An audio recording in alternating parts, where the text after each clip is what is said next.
तो नमस्कार दोस्तों, स्वागत है आपका मेरे YouTube चैनल पर। जी हाँ दोस्तों, इस वीडियो के अंतर्गत अपन बात करने वाले हैं इंडियन पॉलिटी का जो अपना अगला चैप्टर है उसी के बारे में। ठीक है, पिछले चैप्टरों के अंतर्गत अपन ने बात कर ली थी, संविधान सभा की बात कर ली थी। उसके बाद में अपन ने संविधान के स्रोत और संविधान की प्रस्तावना, संविधान के भाग, उनकी बात की थी। उसके बाद में अपन ने संघ और उसके राज्य क्षेत्र पढ़ लिए थे। ठीक है, और नागरिकता के बारे में पढ़ लिया था। अब तीसरा जो हमारा भाग है और सबसे मेन है, यानी कि अब जो ये चैप्टर है, आज का जो ये वीडियो है, ये इतना इंपॉर्टेंट है कि इसमें 3 चैप्टर, कितने सारे चैप्टर है देखो। नागरिकता वाला चैप्टर है, मौलिक अधिकार है, मौलिक कर्तव्य है और नीति निर्देशक तत्व है। तो कुल मिलाकर एक बहुत ही बड़ा पार्ट हमारे इंडियन पॉलिटी का आज होने वाला है। तो ये बहुत इंपॉर्टेंट वीडियो होने वाला है, तो इसको लास्ट तक देखना। और आपको कोई भी डाउट हो तो कमेंट कर सकते हो। बाकी बिना किसी देरी के अपन स्टार्ट करते हैं। ठीक है, तो इसका पहला क्वेश्चन, भारतीय संविधान में नागरिकता के प्रावधान कब लागू किए गए थे? 1949 में नागरिकता के प्रावधान किए गए थे कि अब भारत में कोई भी रहेगा तो उसको नागरिकता लेनी पड़ेगी स्थायी निवासी बनने के लिए। ठीक है, 1949 में नागरिकता के प्रावधान लागू हो गए थे। इसके बाद में नागरिकता संबंधी प्रावधान भारतीय संविधान के किस अनुच्छेद में है? तो यह है अनुच्छेद 5 से 11 तक। देखो, भाग है 2 अनुच्छेद और है 5 से 11। ठीक है, कुल कितने भाग थे? 22 भाग थे। उसमें से नागरिकता का प्रावधान किस में है? भाग 2 में। अनुच्छेद है 5 से 11, 5 से 11। ठीक है, आगे बढ़ते हैं अपन। भारतीय संविधान कौन सी नागरिकता प्रदान करता है? एकल नागरिकता। अपन ने पहले पढ़ चुका है, अपन पहले पढ़ चुके हैं कि भारतीय संविधान में कौन सी नागरिकता मिलती है? एकल नागरिकता। एकल नागरिकता मतलब केवल अपने को एक ही नागरिकता लेने की जरूरत है। इसके बाद में राज्य में जाते हैं तो किसी राज्य की अलग से नागरिकता लेने की जरूरत नहीं है। इसके बाद में भारतीय संविधान में शामिल एकल नागरिकता किस देश के संविधान से ली गई है? इंग्लैंड के संविधान से। ठीक है, इंग्लैंड यानी ब्रिटेन के जो संविधान है वहाँ पर भी एकल नागरिकता, इसलिए वहाँ से ली गई थी अपने। ठीक है, बाकी दोहरी नागरिकता कहाँ पर चलती है कमेंट करके मुझे बताओ, क्योंकि पिछले वीडियो मैंने आपको बताया था। ठीक है, अगला क्वेश्चन, नागरिकता प्राप्त करने के लिए शर्तें निर्धारित करने वाला सक्षम निकाय संसद। देखो कि कोई व्यक्ति नागरिकता कब ले सकता है भारत की, उसके लिए कुछ शर्तें हैं और वो कौन डिसाइड करती है? संसद डिसाइड करती है। अब संसद में कौन कौन होता है ये मेरे को आप कमेंट करके बताओ। ठीक है, अगला क्वेश्चन, किस अनुच्छेद के अंतर्गत संसद को नागरिकता के अनुबंध संबंध में कानून बनाने का अधिकार है? तो अनुच्छेद 11 के तहत। अपन ने पिछला ही पढ़ा था भाई, नागरिकता के बारे में कानून कौन बनाएगा? संसद बनाएगी। तो संसद के पास कौन से अनुच्छेद के तहत ये अधिकार है? तो अनुच्छेद 11 में ऐसा बताया गया है कि नागरिकता से संबंधित कोई भी कानून बनाएगी तो वो संसद ही बनाएगी। कौन से में? अनुच्छेद नंबर 11 में। ठीक है, अगला क्वेश्चन, संविधान द्वारा प्रदत्त नागरिकता के संबंध में संसद ने एक व्यापक नागरिकता अधिनियम कब बनाया था? 1955 में एक नागरिकता अधिनियम बनाया था। ठीक है, तो कुल मिलाकर के एक व्यापक नागरिकता अधिनियम बनाया गया था। वो कब बनाया गया था? 1955 में। किसने बनाया था? संसद ने बनाया था। इसके बाद में अगला क्वेश्चन, भारत के नागरिकों को कितने प्रकार की नागरिकता प्राप्त होती है? एक प्रकार की, मात्र एक प्रकार की। पूरे देश की एक ही नागरिकता होती है अपने। ठीक है, आगे बढ़ते हैं। जम्मू कश्मीर के नागरिकों को कितने प्रकार की नागरिकता प्राप्त होती है? दोहरी नागरिकता। वहाँ पर दोहरी नागरिकता प्राप्त होती है, एक तो भारत की नागरिकता और फिर जम्मू कश्मीर की नागरिकता। ठीक है, तो दोहरी नागरिकता वहाँ पर प्राप्त होती है। इसके बाद में अब तो जम्मू कश्मीर केंद्र शासित प्रदेश बन चुका है। भारत की नागरिकता किस प्रकार प्राप्त की जा सकती है? तो एक तो रजिस्ट्रीकरण के द्वारा, एक वंशानुक्रम के द्वारा, एक देशीयकरण के द्वारा। 3 तरीके अपने पास भारतीय नागरिकता प्राप्त करने के। ठीक है, अगला क्वेश्चन, भारतीय संविधान के अनुसार किस तरह भारतीय नागरिकता समाप्त हो सकती है? तो यदि आप नागरिकता त्याग देते हो या प्रायवसान हो जाते हो, यानी दूसरी जगह चले जाते हो, या वंचित किए जाने पर आपको कोई दोषी हो गए आपको, तो आपको भारत की नागरिकता, भारत से देश निकाला दे दिया जाता है, भारत की नागरिकता समाप्त की जा सकती है। तो 3 तरीके हो गए इसके भी। ठीक है, अगला क्वेश्चन, भारत में नागरिकता प्राप्त करने के लिए आवेदन करने से पूर्व किसी व्यक्ति को कितने समय तक भारत में निवास करते हुए होना चाहिए? 10 वर्ष। देखो, कोई भी व्यक्ति मान लो रजिस्ट्रेशन के माध्यम से, यानी कि रजिस्टर के माध्यम से नागरिकता प्राप्त करना चाहता है, तो उसको सबसे पहले तो 10 साल तक अपने भारत में रहना जरूरी है। उसके बाद में ही उसको नागरिकता मिल सकती है। ठीक है, कितने वर्षों तक लगातार बाहर रहने पर नागरिकता समाप्त हो जाती है? 7 वर्ष लगातार अगर आप बाहर रहते हो तो आपको नागरिकता समाप्त हो जाती है। और यदि 10 वर्ष आप भारत में रहते हो तो आप नागरिकता के लिए अप्लाई कर सकते हो। ठीक है, इसके बाद में आगे बढ़ते हैं। बहुत इंपॉर्टेंट चैप्टर है, इसके 3-4 चैप्टर इसमें क्लियर होने वाले हैं। ठीक है, तो सबसे पहले नागरिकता प्राप्त करने के विषय में विस्तार से चर्चा कहाँ की गई है? 1955 के नागरिकता अधिनियम में। जो 1955 का नागरिकता अधिनियम है उसमें नागरिकता पर व्यापक रूप से चर्चा की गई है। कैसे कैसे नागरिकता मिल सकती है, कैसे आपकी नागरिकता हट सकती है, सारा कुछ जानकारी दे रखा है। किस देश में दोहरी नागरिकता का सिद्धांत चलता है? संयुक्त राज्य अमेरिका। मैंने बताया था ना, संयुक्त राज्य अमेरिका में दोहरी नागरिकता चलती है। पहले तो अमेरिका की नागरिकता लो, इसके बाद में आप कौन से स्टेट में रह रहे हो वहाँ की नागरिकता लो। ठीक है, दोहरी नागरिकता चलती है वहाँ पर। ठीक है। भारतीय संविधान के किस भाग में मौलिक अधिकारों का वर्णन है? देखो अब तक अपन ने पढ़ा नागरिकता के बारे में। नागरिकता कौन से भाग में है? भाग 2 में। अनुच्छेद कौन सा है? 5 से 11 तक। और अब तक के क्वेश्चन सारे थे नागरिकता के बारे में। अब पढ़ेंगे अपन मौलिक अधिकार के बारे में। तो सबसे पहले कौन से भाग में मौलिक अधिकारों का वर्णन है? भाग 3 में मौलिक अधिकारों का वर्णन है और अनुच्छेद 12 से लेकर के 35 तक मौलिक अधिकारों का वर्णन है। भाग 3 12 से 35 तक चलता है, ठीक है। अगला क्वेश्चन, भारतीय संविधान के भाग 3 में कुल कितने अनुच्छेद में मूल अधिकारों का वर्णन किया गया? देखो 24। ये क्वेश्चन क्या डाउट पैदा करता है। तो क्या हुआ था कि जो भारत के 12 से 35 तक आप अनुच्छेद गिनेंगे ना तो 24 आते हैं। तो कुल मिलाकर के मौलिक अधिकारों का वर्णन कितने में है? 24 अनुच्छेद में उल्लेख है। लेकिन 31वां जो अनुच्छेद था उसमें था संपत्ति का अधिकार, और जो संपत्ति का अधिकार था वो पहले मौलिक अधिकार था लेकिन वर्तमान में समाप्त हो चुका है। इस कारण से ये अनुच्छेद 31 भी हमारा मौलिक अधिकार नहीं रहा। इस कारण से अगर एग्जाम में अगर ऑप्शन में चॉइस ना हो तो आपको ऑप्शन 23 वाला टिक करना है, ठीक है। तो मौलिक अधिकार का कितने अनुच्छेदों में उल्लेख है? 23 अनुच्छेदों में उल्लेख है। इसके बाद में आगे बढ़ते हैं अपन। मौलिक अधिकारों को सर्वप्रथम किस देश में संवैधानिक मान्यता प्रदान की गई? तो संयुक्त राज्य अमेरिका से अपन ने मौलिक अधिकार लिए थे, ठीक है। इसके बाद में आगे बढ़ते हैं अपन। भारतीय संविधान के किस अनुच्छेद में मौलिक अधिकारों का वर्णन किया गया है? भारत अनुच्छेद 12 से 35 तक मौलिक अधिकारों का वर्णन किया गया है, ठीक है। आगे बढ़ते हैं। डॉक्टर भीमराव अम्बेडकर ने भारतीय संविधान के किस भाग को सर्वाधिक आलोकित भाग कहा था? भाग 3 को सबसे ज़्यादा आलोकित भाग, या ऐसे बोल सकते हो कि संविधान की आत्मा कहा था, ठीक है, भाग 3 को। इसके बाद में आगे बढ़ते हैं। भारतीय संविधान द्वारा भारतीय नागरिकों को कुल कितने मौलिक अधिकार प्राप्त है? तो मौलिक अधिकार 7 नहीं है, वर्तमान में 6 मौलिक अधिकार है। लेकिन मूल जो संविधान था उसमें टोटल 7 मौलिक अधिकार थे। उसमें से संपत्ति का अधिकार समाप्त हो चुका है, अब 6 बचे हैं, ठीक है। वर्तमान में भारतीय नागरिकों को कितने मौलिक अधिकार प्राप्त है? 6। कौन सा हट गया है? संपत्ति का अधिकार हट चुका है। इसके बाद में आगे बढ़ते हैं। भारतीय संविधान में न्यायालय में परिवर्तनीय है मौलिक अधिकार। मौलिक अधिकार न्यायालय में परिवर्तनीय है, यानी कुल मिलाकर के हमारे मौलिक अधिकारों का संरक्षण कौन करता है? न्यायालय करता है। कौन मौलिक अधिकारों का निलंबन कर सकता है? तो राष्ट्रपति निलंबन कर सकता है, लेकिन इसकी कुछ कंडीशन होती है। उसी में ही केवल राष्ट्रपति, जैसे आपातकाल वगैरह लग जाए या कोई सैन्य अधिकारी होते हैं, सैन्य में जो भी भाग लेते हैं, उन सब का निलंबन राष्ट्रपति मौलिक अधिकारों का निलंबन कर सकता है। केवल एक ही के पास ही अधिकार है। मौलिक अधिकारों के बारे में सुनवाई करने का अधिकार किसे प्रदान किया गया है? तो उच्च न्यायालय और सर्वोच्च न्यायालय। यानी कि आपको मौलिक अधिकार के बारे में कुछ भी आपको ऐसा लगता है कि मेरे मौलिक अधिकारों का हनन हो रहा है तो आप हाई कोर्ट और सुप्रीम कोर्ट दोनों में से किसी के पास भी जा सकते हो, ठीक है। भारतीय संविधान में उद्घोषित मौलिक अधिकारों को संशोधन किसके द्वारा किया जा सकता है? संसद के द्वारा। कुल मिलाकर के जो मौलिक अधिकार है उनमें संशोधन हो सकता है, लेकिन वो संसद के द्वारा ही हो सकता है, और वो इस कंडीशन में हो सकता है कि संविधान के ढांचे को कोई भी चोट नहीं पहुंचनी चाहिए, ठीक है। अगला क्वेश्चन, मौलिक अधिकारों का संरक्षक किसे माना जाता है? उच्च न्यायालय और उच्चतम न्यायालय, यानी हाई कोर्ट और सुप्रीम कोर्ट दोनों मिलकर के मौलिक अधिकारों का संरक्षण करेंगे, ठीक है। मौलिक अधिकारों का उल्लंघन नहीं होने देंगे। मौलिक अधिकारों पर आवश्यक प्रतिबंध लगाने का अधिकार संसद के पास। आवश्यक प्रतिबंध लगाने का अधिकार संसद के पास। तो देखो, निलंबन करने का अधिकार राष्ट्रपति के पास और बैन लगाने का अधिकार संसद के पास मौलिक अधिकारों के ऊपर।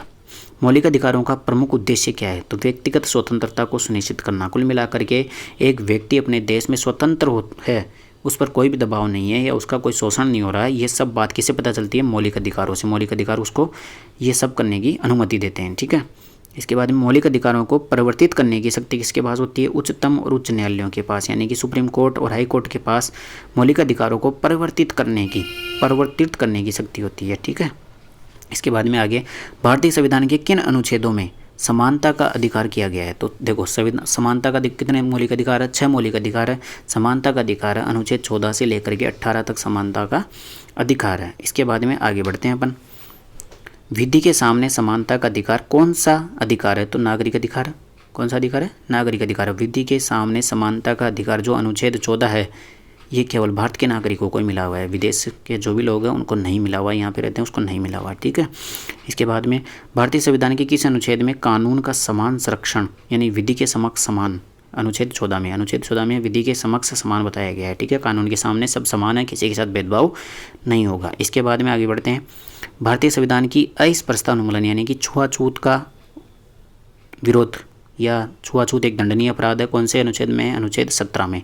अनुच्छेद 17 में अहिंसप्रता उन्मूलन की बात की गई है, अहिंसप्रता उन्मूलन की बात की गई है। इसके बाद में 1955 में पारित अहिंसप्रता अपराध अधिनियम को वर्तमान में किस नाम से जाना जाता है? सिविल अधिकार संरक्षण अधिनियम। तो जो कुल मिलाकर के छुआछूत एक दंडनीय अपराध है वो सिविल अधिकार संरक्षण अधिनियम कहा जाता है। 1995 में यह अधिनियम आया था। इसके बाद में अगला क्वेश्चन, भारतीय संविधान में स्वतंत्रता का अधिकार कौन से अनुच्छेद में? 19 से 22 तक स्वतंत्रता का अधिकार है। तो सबसे पहले 14 से लेकर के 14 से लेकर के कहाँ तक? 18 तक। 14 से लेकर के 19 तक, 14 से लेकर के 19 तक या 14 से लेकर के 18 तक तो क्या था?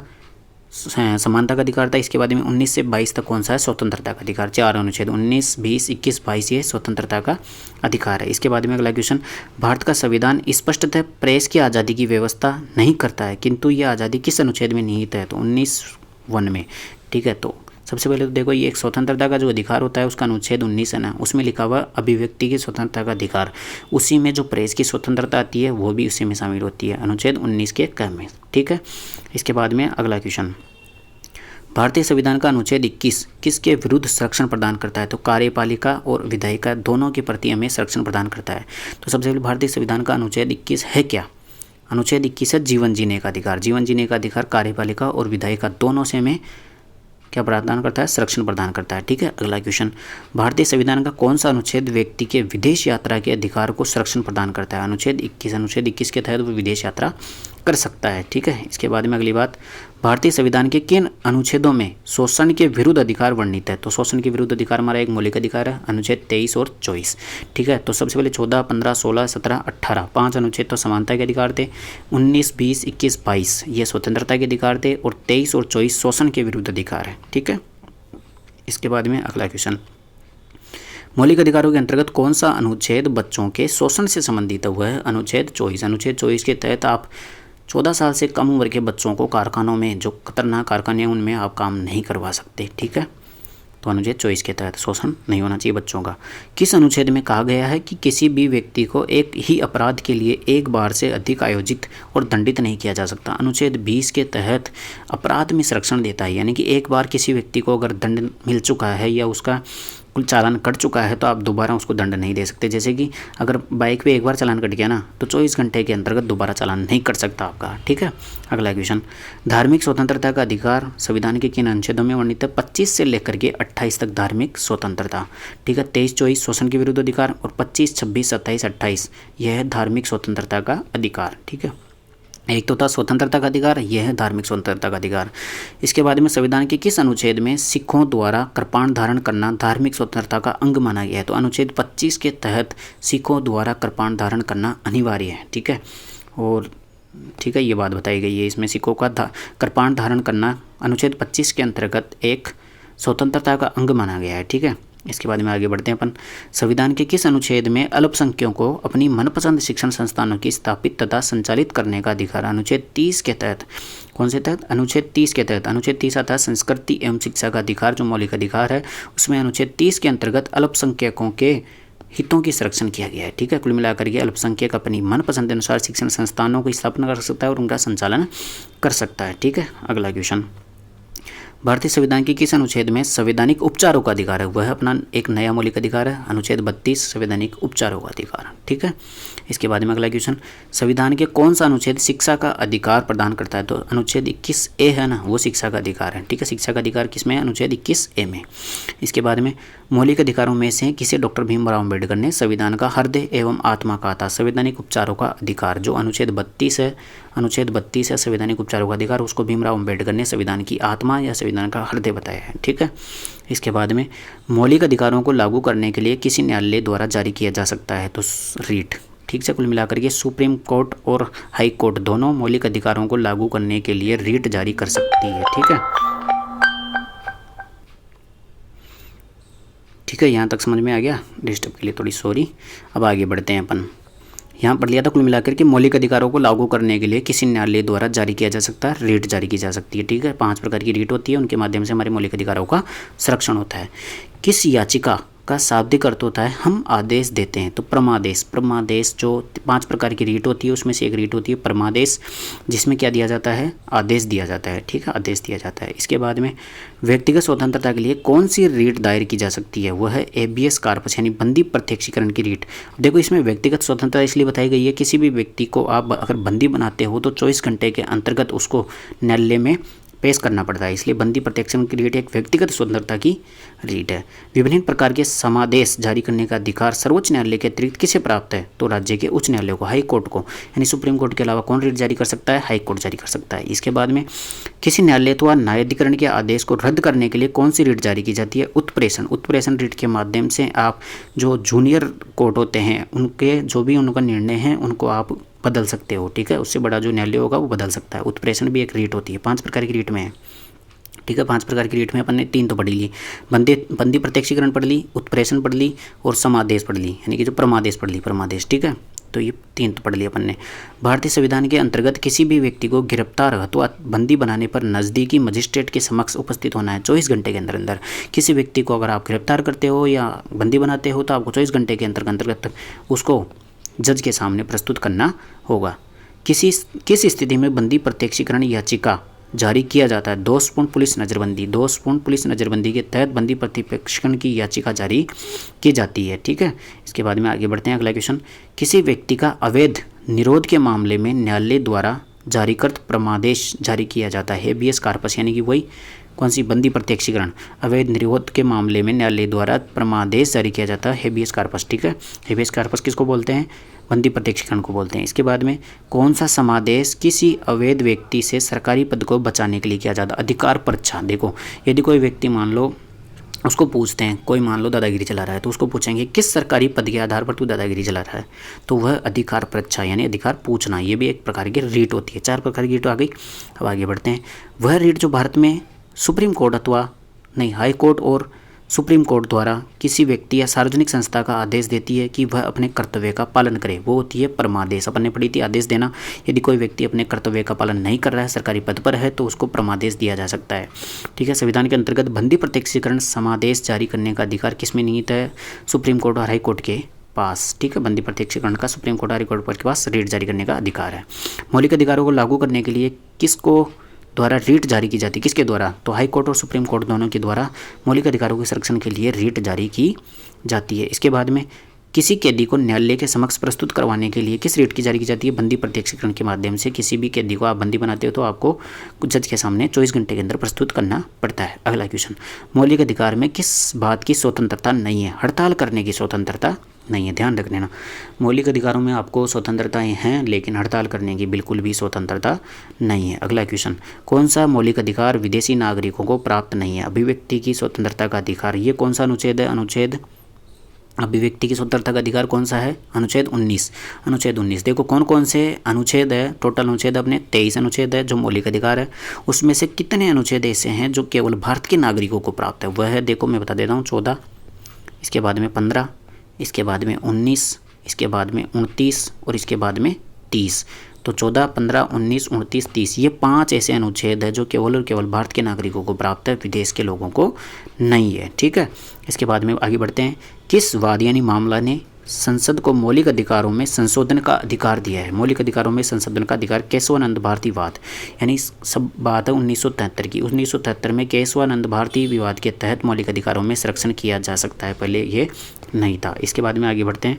भारत के सुप्रीम कोर्ट ने किस वाद में माना था कि मौलिक अधिकारों में संशोधन नहीं किया जा सकता, जो गोलकनाथ विवाद था ना, जो केशवानंद भारती विवाद था ना, उससे पहले गोलकनाथ विवाद हुआ था 1960 में। इसमें डिसाइड किया गया था कि मौलिक अधिकारों में संरक्षण नहीं किया जा सकता, लेकिन फिर 1973 में कौन सा होता है, केशवानंद भारती विवाद होता है। केशवानंद भारती विवाद होता है 1973 में, जिसके तहत ये डिसाइड किया गया कि मौलिक अधिकारों में भी संशोधन किया जा सकता है, लेकिन इतना ही किया जा सकता है कि संविधान के मूल ढांचे को चोट ना पहुंचे। ठीक है, इसके बाद में अगला क्वेश्चन बढ़ते हैं अपन। देखो अगला क्वेश्चन, 44वें संविधान संशोधन विधेयक द्वारा किस मौलिक अधिकार को सामान्य वैधानिक अधिकार बना दिया गया? संपत्ति का अधिकार। मूल संविधान में अपने पास 7 मौलिक अधिकार थे, उसमें से एक था संपत्ति का अधिकार जिसका उल्लेख था अनुच्छेद 31 में। अब उसको एक नॉर्मल अधिकार बना दिया गया, कानूनी अधिकार बना दिया गया, जो कि 44वें संविधान संशोधन के तहत 1978 में यह संविधान संशोधन हुआ था। 44वें संविधान संशोधन के तहत संपत्ति के अधिकार को एक नॉर्मल कानूनी अधिकार बना दिया गया है। अगला क्वेश्चन, संपत्ति के अधिकार को मूल अधिकार की श्रेणी से हटाकर किस अनुच्छेद के अंतर्गत रखा गया? अब अनुच्छेद है 300 क में। पहले कौन सा था? अनुच्छेद 31 के तहत ये मौलिक अधिकार था, अब इसको हटाकर के कानूनी अधिकार बना दिया गया है। 300 क में इसके बारे में लिखा हुआ है। अगला अनुच्छेद बढ़ते हैं। अगले क्वेश्चन, भारत में संपत्ति के अधिकार को अब कौन सा अधिकार माना जाता है? कानूनी अधिकार। कौन सा अधिकार माना जाता है? कानूनी अधिकार। पहले कौन सा था? मौलिक अधिकार था। ठीक है, आगे बढ़ते हैं। प्रेस की स्वतंत्रता किस अधिकार में निहित है? तो भाषण स्वतंत्रता, इसमें प्रेस की स्वतंत्रता का उल्लेख है। तो प्रेस की स्वतंत्रता वैसे किस में आ जाती है? अभिव्यक्ति एवं स्वतंत्रता के अधिकार में, यानी अनुच्छेद 19 में। ठीक है, इसके बाद में अगला क्वेश्चन, भारत में मत देने का अधिकार होता है एक राजनीतिक अधिकार। कैसा प्रकार का? मौलिक अधिकार नहीं है मत देने का अधिकार, एक राजनीतिक अधिकार है। ठीक है, राजनीतिक अधिकार दिया गया है हमें। इसके बाद में यहाँ पर कुछ दिया गया है, देखो इन क्वेश्चनों को कर लेते हैं। चेन्नई राज्य बनाम चंपकम देवराय राजन मुकदमे में निर्णय के परिणाम स्वरूप किस मौलिक अधिकार को संशोधित किया गया था? जो भेदभाव के विरुद्ध अधिकार था ना, उसमें संशोधन किया गया था। ठीक है, जो कौन सा? चंपकम विवाद में। ठीक है, अगला क्वेश्चन, भारतीय संविधान में मूल कर्तव्यों को शामिल करने का विचार किस देश के? देखो अब तक अपन ने पढ़ा वो क्या पढ़ा था? मौलिक अधिकार पढ़ा था। अब पढ़ेंगे अपन मौलिक कर्तव्य। ठीक है, मौलिक कर्तव्य। मौलिक कर्तव्य का उल्लेख भाग 4 क में, अनुच्छेद है 51 क। ठीक है, सबसे पहला क्वेश्चन है, भारतीय संविधान में मूल कर्तव्यों को शामिल करने का विचार किस देश से लिया गया था? तो रूस से, सोवियत संघ से, यानी रूस से मौलिक कर्तव्य लिए गए हैं अपने। ठीक है, अगला क्वेश्चन, संविधान में मूल कर्तव्य संबंधित प्रावधान किस समिति की संस्तुतियों के आधार पर सम्मिलित किया गया? स्वर्ण सिंह समिति के तहत मौलिक अधिकार अपने संविधान में शामिल किए गए थे। ठीक है, अगला, भारतीय संविधान में मूल कर्तव्य कब समाविष्ट किए गए थे? 1976 के तहत। 42वें संविधान संशोधन 1976 के तहत मौलिक कर्तव्यों को संविधान में शामिल किया गया था। कहाँ से? रूस से। किस संविधान संशोधन अधिनियम द्वारा संविधान में मूल कर्तव्यों को सम्मिलित किया गया? 42वें संविधान संशोधन 1976 के तहत मौलिक कर्तव्यों को शामिल किया गया। अगला क्वेश्चन, 1976 42वें संविधान संशोधन द्वारा नागरिकों के लिए कितने मौलिक कर्तव्य निश्चित किए गए थे? 10। देखो जब पहली बार मौलिक कर्तव्य जोड़े गए थे तब ये थे संख्या 10, लेकिन सन 2002 में 86वें संविधान संशोधन के तहत 11वां मौलिक कर्तव्य जोड़ा गया था। वो था 6 से 14 वर्ष के बच्चों को अनिवार्य रूप से शिक्षा का अधिकार है। ठीक है, तो कुल मिलाकर के मूल संविधान में तो 10 ही थे, अब 11 कर्तव्य मौलिक कर्तव्य। ठीक है, 42वें संविधान संशोधन के 10 आचार आदर्शों को किस नाम से जाना जाता है? मौलिक कर्तव्य के नाम से जाना जाता है। अगला क्वेश्चन, संविधान के किस भाग में मूल कर्तव्यों के अध्याय को जोड़ा गया? भाग 4 के क में। भाग 4 कौन सा था? नीति निर्देशक तत्व, उसका एक क पार्ट बनाया गया जिसमें अनुच्छेद 51 क में संविधान के मौलिक कर्तव्य दिए गए हैं। ठीक है, आगे बढ़ते हैं। भारतीय संविधान के किस अनुच्छेद में मौलिक कर्तव्यों की चर्चा की गई है? तो अनुच्छेद 51 ए, यानी क बोल सकते हैं। एक ही अनुच्छेद में सारे मौलिक कर्तव्य 11 के 11। ठीक है, भारत के प्रत्येक नागरिक का कर्तव्य होगा प्राकृतिक पर्यावरण का संरक्षण एवं सुधार। ये कथन भारतीय संविधान के किस अनुच्छेद में समर्पित है? यह एक हमारा मौलिक कर्तव्य है, तो अनुच्छेद 51 क में सम्मिलित है। इसके बाद में आगे बढ़ते हैं। वर्तमान में संविधान में कितने मूल कर्तव्य का उल्लेख है? तो 11 मौलिक कर्तव्य है वर्तमान में। कौन सा? 11वां मौलिक कर्तव्य कब जोड़ा गया था? 2002 में 86वें संविधान संशोधन के तहत।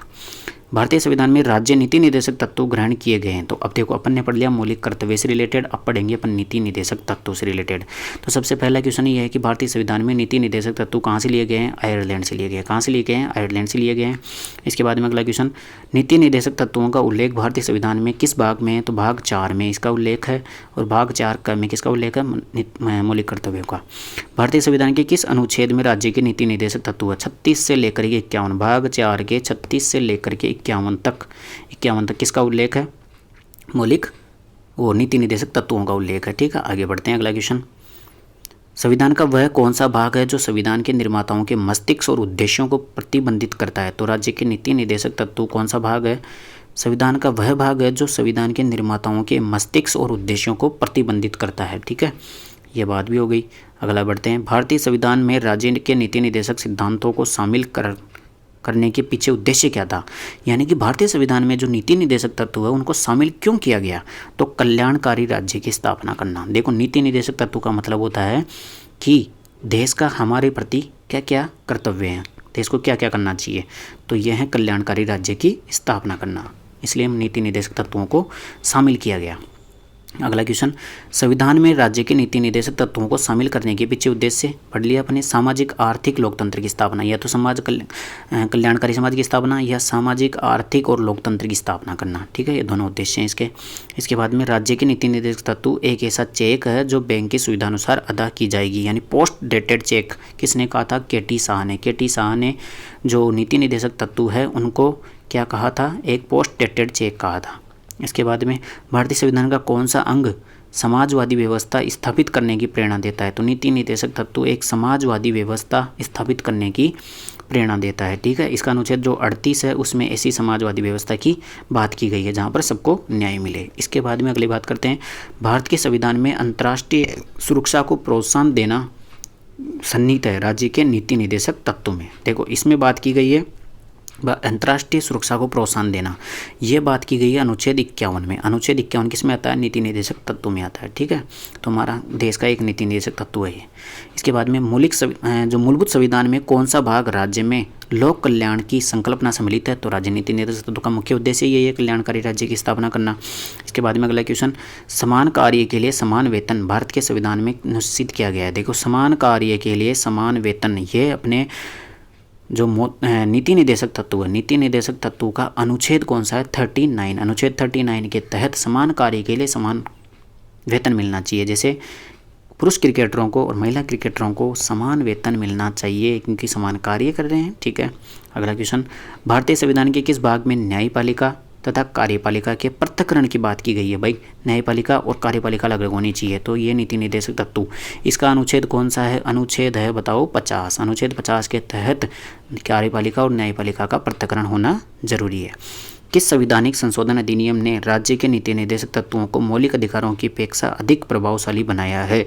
तो 42वें संविधान संशोधन के तहत 1976 में अगर कोई भी विवाद खड़ा होता है तो मौलिक अधिकारों को नीति निर्देशक तत्वों की तुलना में ज़्यादा प्रभावी माना जाएगा। ठीक है, समान कार्य के लिए समान वेतन सुनिश्चित किया गया है नीति निर्देशक तत्वों में। संविधान का कौन सा अंश भारत के नागरिकों को आर्थिक न्याय प्रदान करने का संकेत देता है?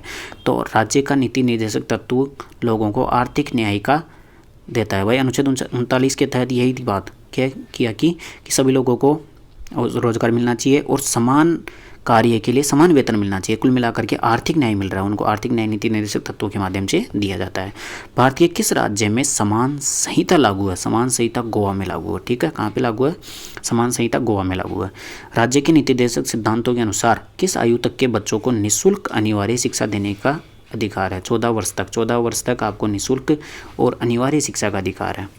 भारतीय नागरिकों के लिए एक समान सिविल संहिता प्राप्त करने की बात कही गई है। अनुच्छेद 44 के तहत समान सिविल संहिता की बात की गई है। यह भी एक नीति निर्देशक तत्व अपना। इसके बाद में संविधान के किस अनुच्छेद में न्यायपालिका और कार्यपालिका के पृथक्करण की बात? अनुच्छेद 50 में न्यायपालिका और कार्यपालिका के पृथक्करण की बात की गई है। राज्य के नीति निर्देशक सिद्धांतों में से किस अनुच्छेद का संबंध अंतर्राष्ट्रीय शांति एवं सुरक्षा संवर्धन है? अंतर्राष्ट्रीय लेवल पर शांति और सुरक्षा करना अनुच्छेद 51 के तहत हमारे राज्य का एक नीति निर्देशक तत्व, हमारे देश का एक नीति निर्देशक तत्व है।